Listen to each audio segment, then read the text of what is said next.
semuanya. Gimana kabarnya hari ini?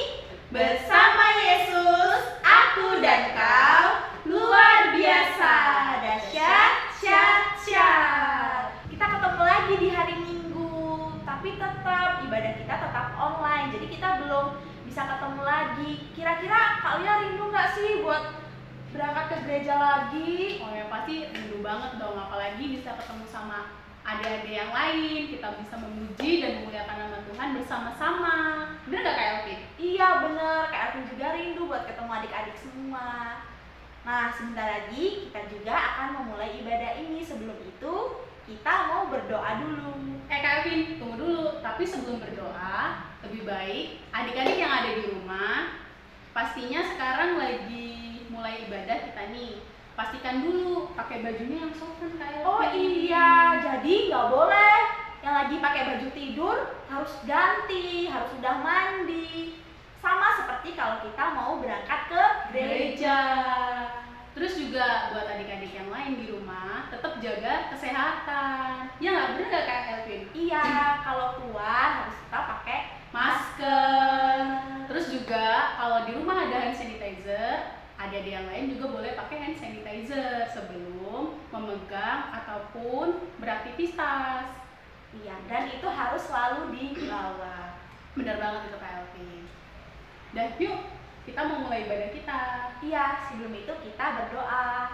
Dilipat tangannya, dipejamkan matanya. Mari kita bersatu dalam doa. Tuhan Yesus, terima kasih untuk segala kasih dan berkat-Mu. Terima kasih juga Engkau telah memberkati kami dari malam hingga kami bangun tidur. Sebentar lagi kami juga akan memulai ibadah kami. Kami akan memuji dan memuliakan nama-Mu. Kiranya Tuhan Yesus selalu memberkati kami. Di dalam nama Tuhan Yesus kami telah berdoa dan mengucap syukur. Haleluya. Amin. Amin. Oh ya Kak Elvin, sebelum kita memuji nama Tuhan, kita juga di sini mau sedikit berbicara tentang yang akan kita sampaikan ke adik-adik sebelum kita memuji nama Tuhan. Apa tuh Kak? Ya, jadi kita ini kan ibadah online. Pastinya juga adik-adik yang lain masih stay di rumah kan, dan juga pastinya mereka harus tetap selalu rajin untuk ibadah online, nggak boleh bolong. Jadi nanti waktu ketika kita sudah bertatap muka langsung, adik-adik harus ingat selama di rumah ibadah online apa aja yang udah ditonton melalui ibadah online itu. Apa saja yang sudah dipelajari melalui firman Tuhan. Bener itu. Kalau firman Tuhan yang kemarin apa ya Kak ya? Kira-kira adik-adik masih ada yang ingat nggak Kak ya? Ayo, masih ada yang ingat nggak tentang siapa? Kita minggu kemarin bercerita tentang Bapak Abraham dan Ibu Sarah. Apa sih yang terjadi sama Bapak Abraham? Apa kira-kira adik-adik? Ternyata Bapak Abraham dan Ibu Sarah dikaruniai seorang anak. Menurut kalian Tuhan itu baik kan? Pasti baik banget dong. Setelah menunggu sekian lama, akhirnya Bapak Abraham dan Ibu Sarai mendapatkan anak. Iya. Nah, kayak lagu pujian yang akan kita nyanyi ini dibawain sama teman kita, namanya Jennifer. Judul pujiannya God is so good. Artinya Tuhan itu baik. Halo kawan-kawan, hari ini aku akan memuji Tuhan dengan lagu God is so good. God is so good. God is so good. God is so good. Is so good to me. God answers prayer. God answers prayer. God answers prayer. Is so good to me.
buat adik-adik juga harus semangat di rumah pastinya, bener nggak Kak? Iya, harus dong. Apalagi sekarang kan sekolahnya juga online, jadi harus tetap semangat, nggak boleh males. Bener banget itu.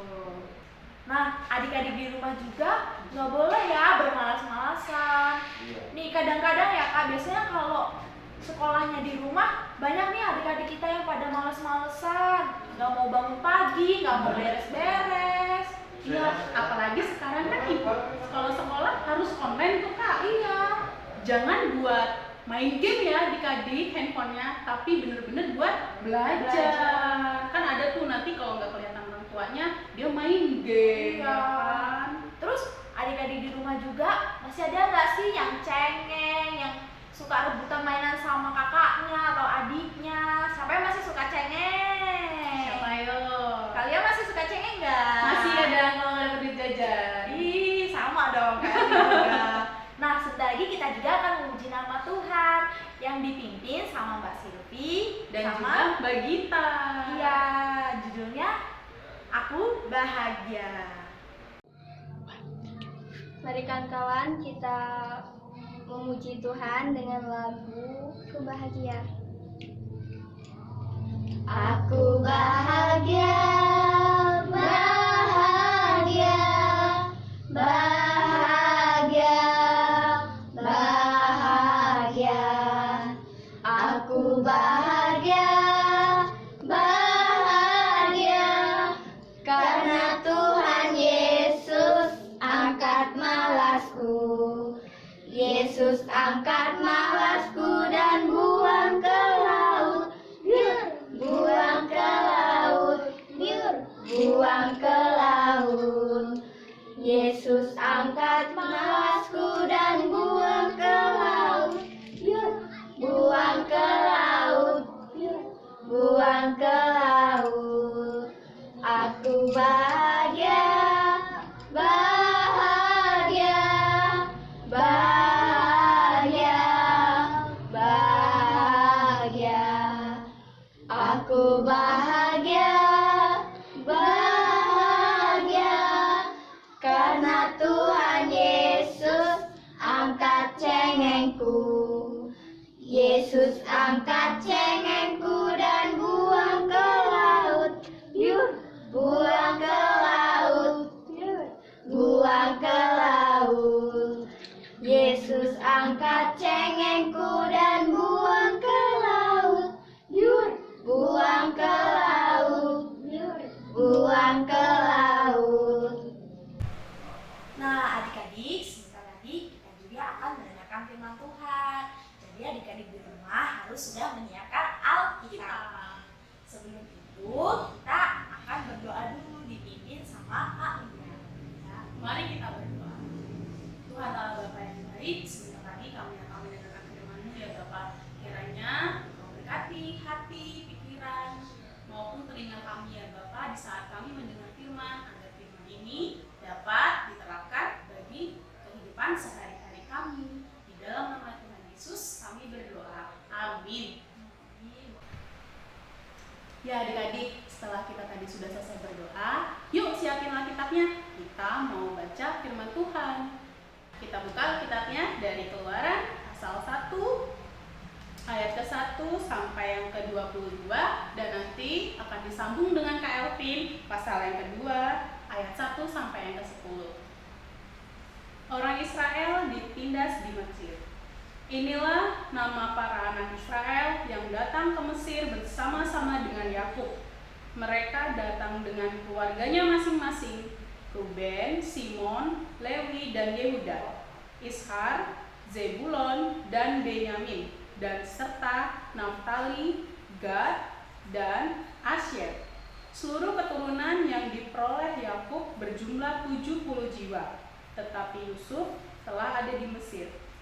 Kemudian matilah Yusuf, serta semua saudara-saudaranya dan semua orang yang seangkatan dengan dia.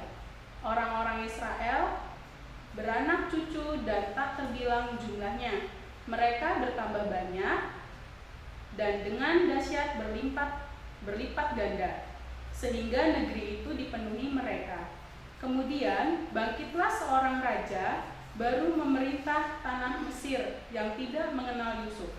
Berkatalah raja itu kepada rakyatnya, bangsa Israel itu sangat banyak dan lebih besar jumlahnya daripada kita. Marilah kita bertindak dengan bijaksana terhadap mereka, supaya mereka jangan bertambah banyak lagi, dan jika terjadi peperangan, jangan bersekutu nanti dengan musuh kita dan memerangi kita, lalu pergi dari negeri ini. Sebab itu pengawas-pengawas Rodi ditempatkan atas mereka untuk menindas mereka dengan kerja paksa. Mereka harus mendirikan bagi Firaun kota-kota perbekalan, yakni Pitom dan Ramses. Tetapi makin ditindas, makin bertambah banyak dan berkembang mereka, sehingga orang merasa takut kepada orang Israel itu. Lalu dengan kejam, orang Mesir memaksa orang Israel bekerja dan memahitkan hidup mereka dengan pekerjaan yang berat, yaitu mengerjakan tanah liat dan batu bata dan berbagai-bagai pekerjaan di padang. Ya, segala pekerjaan yang dengan kejam dipaksakan orang Mesir kepada mereka itu. Raja Mesir itu juga memerintahkan kepada bidan-bidan yang menolong perempuan Ibrani, seorang bernama Sifra dan yang lain bernama Pua. Katanya, apabila kamu menolong perempuan Ibrani pada waktu bersalin, kamu harus memperhatikan waktu anak itu lahir. Jika anak laki-laki, kamu harus membunuhnya, tetapi jika anak perempuan, bolehlah ia hidup. Tetapi bidan-bidan itu takut akan Allah dan tidak melakukan seperti yang dikatakan Raja Mesir kepada mereka, dan membiarkan bayi-bayi itu hidup. Lalu Raja Mesir memanggil bidan-bidan itu dan bertanya kepada mereka, "Mengapakah kamu berbuat demikian, membiarkan hidup bayi-bayi itu?" Jawab bidan-bidan itu kepada Firaun, "Sebab perempuan Ibrani tidak sama dengan perempuan Mesir, melainkan mereka kuat. Sebelum bidan datang, mereka telah bersalin." Maka Allah berbuat baik kepada bidan-bidan itu. Bertambah banyaklah bangsa itu dan sangat berlipat ganda. Dan karena bidan-bidan itu takut akan Allah, maka ia membuat mereka berumah tangga.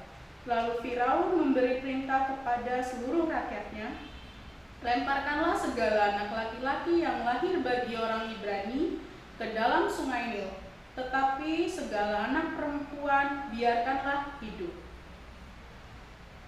Musa lahir dan diselamatkan. Seorang anak laki-laki dari keluarga Lewi kawin dengan seorang perempuan Lewi. Lalu mengandunglah ia dan melahirkan seorang anak laki-laki. Ketika dilihatnya bahwa anak itu cantik, disembunyikannya 3 bulan lamanya. Tetapi ia tidak dapat menyembunyikannya lebih lama lagi. Sebab itu diambilnyalah sebuah peti pandan, dipakalnya dengan gala-gala dan ter. Diletakkannya bayi itu di dalamnya, dan ditaruhnya peti itu di tengah-tengah teberau di tepi sungai Nil.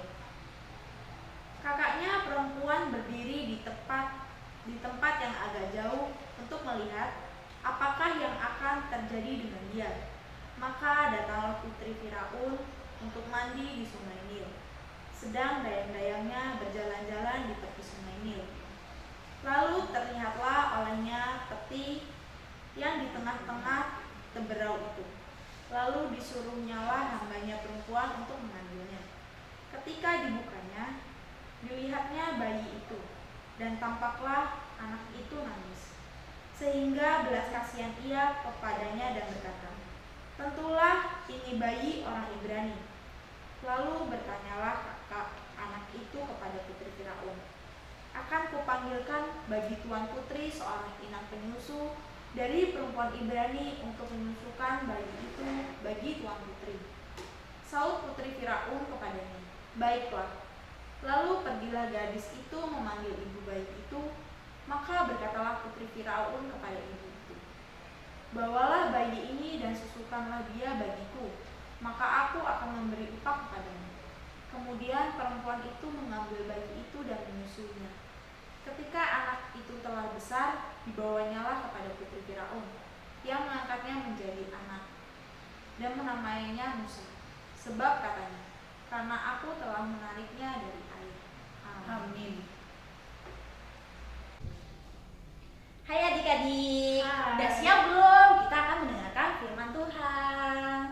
Oh iya nih, tadi kan udah ya ada disampaikan. Masih ingat nggak minggu kemarin ceritanya tentang apa? Tentang apa sih kalian? Tentang Bapak Abram dan Ibu Sarai. Apa sih yang terjadi sama Bapak Abraham sama Ibu Sarai? Ya, Bapak Abram dan Ibu Sarai itu mereka menunggu dikaruniakan seorang anak. Iya, dan Tuhan itu baik sehingga Tuhan mengaruniakan seorang anak untuk Bapak Abraham dan Ibu Sarai. Walaupun dengan waktu yang sangat lama, tetapi mereka masih bisa untuk menunggu.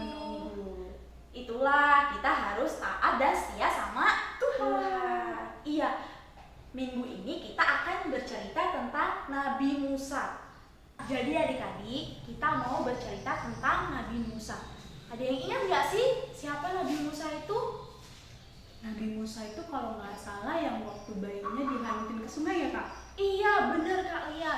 Jadi dulu ada raja, namanya Raja Fir'aun.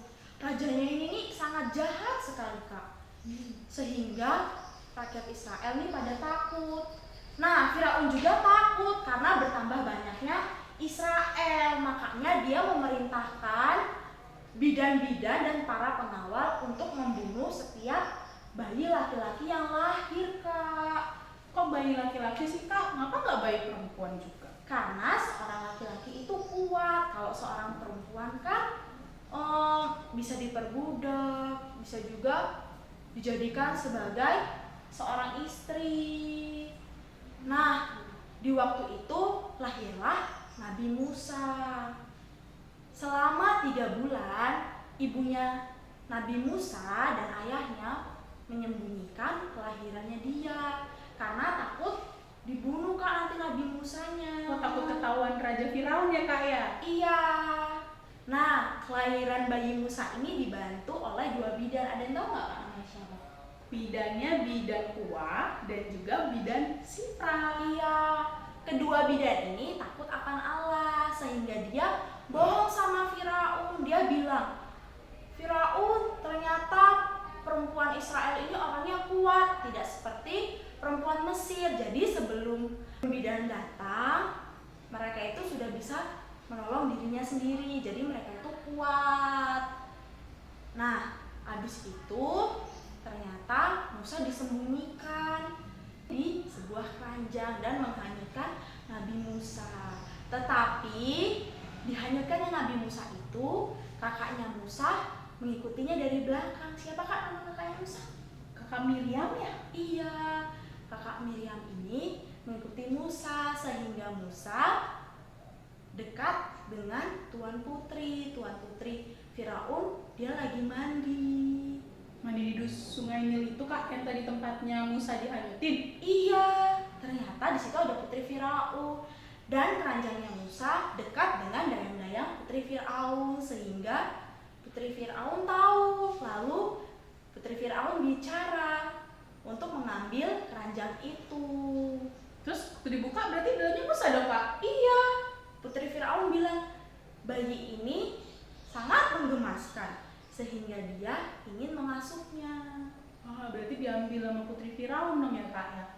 Tapi kan bayi Musa pada masa itu kan kecil Kak. Iya. Masih perlu ibu dia Kak. Nah, justru itu terus kakaknya si Musa ini mengusulkan agar mencarikan seorang ibu untuk menyusui bayi Musa Kak. Sehingga bayi Musa ini tetap diasuh oleh ibunya. Tetapi saat Musa sudah besar dikembalikannya kepada Putri Firaun dan diangkat menjadi anaknya Putri Firaun Kak. Oh, jadi gitu ceritanya. Iya, jadi adik-adik, kalian pada tahu nggak arti Musa itu apa? Kalian tahu nggak? Apa itu Kak artinya Musa? Jadi artinya Musa itu diambil dari air karena tadi itu ibunya Musa menghanyutkannya di Sungai Nil dan diambil di Sungai Nil itu Kak. Nah, jadi pokok pelajaran buat kita semua, di tengah kita ada masalah, kesusahan, pasti Tuhan selalu menolong kita. Tuhan selalu memberikan kita harapan. Iya, bagi siapapun. Apalagi kalau adik-adik setia, rajin berdoa, baca firman Tuhan, habis itu mendengarkan pujian, pasti adik-adik selalu dirangkul oleh Tuhan. Tuhan selalu membantu apapun kesusahan adik-adik di rumah. Nah, jadi adik-adik, firman hari ini sudah selesai. Ya adik-adik, setelah kita dari mendengarkan firman, kita akan menyanyi lagu Pelangi Kasih-Nya. Dan juga buat adik-adik di rumah, ini kan sekalian mau persembahan. Jangan lupa kita nyiapin persembahan walaupun dari rumah, bener gak Kak? Iya, dan jangan lupa persembahannya dimasukin ke amplop. Jadi pas hari Minggu, pas orang tuanya berangkat ke gereja, dititipin sama orang tuanya. Iya, bener banget. Jadi walaupun kita ibadah di rumah, kita masih bisa untuk persembahan buat Tuhan. Iya, benar. Kita akan mengumpulkan persembahan dan kita akan memuji nama Tuhan dengan lagu Pelangi Kasih-Nya.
mengumpulkan persembahan, sudah mendengarkan firman Tuhan, dan kita juga sudah mendengarkan teman kita kayaknya bernyanyi. Kita juga akan menutup ibadah ini. Tapi sebelum itu kita akan berdoa, dipimpin sama Kak Lia. Ya, kita akan berdoa seperti yang udah Tuhan Allah kita ajarkan kepada kita, yaitu doa Bapa kami. Yuk, tangannya dilipat. Mari kita berdoa. Bapa kami yang ada di surga, dikuduskanlah namamu, datanglah kerajaanmu, jadilah kehendak-Mu di bumi seperti di surga. Berikanlah kami pada hari ini makanan kami yang secukupnya, dan ampunilah kami akan kesalahan kami, seperti kami juga mengampuni orang yang bersalah kepada kami. Dan janganlah membawa kami ke dalam pencobaan, tapi lepaskanlah kami daripada yang jahat, karena Engkaulah yang punya kerajaan dan kuasa dan kemuliaan sampai selama-lamanya. Amin. Sampai bertemu di ibadah minggu depan. Shalom.